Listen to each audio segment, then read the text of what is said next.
دیگر خبروں کو بھی بلیٹن کا حصہ بناتے ہیں۔ جسٹس منصور علی شاہ کا پریکٹس اینڈ پروسیجر کمیٹی کا حصہ بننے سے انکار۔ سیکرٹری سپریم کورٹ کمیٹی کو خط میں لکھا کہ آرڈیننس کے بعد بھی سابقہ کمیٹی کام جاری رکھ سکتی تھی۔ جسٹس منصور نے کمیٹی میں واپسی کی 3 شرائط بھی رکھ دی ہیں۔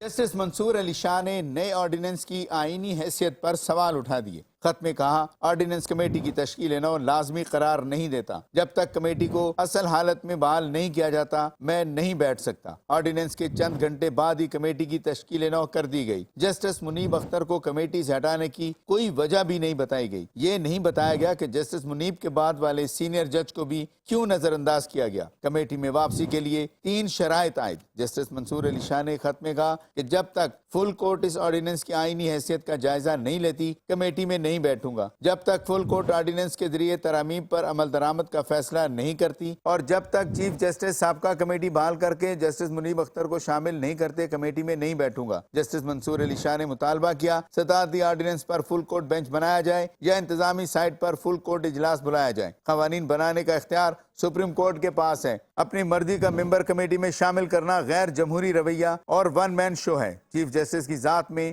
انتظامی معاملات کا ارتکاز غیر جمہوری اور عدالتی شفافیت کے اصول کے برعکس ہے۔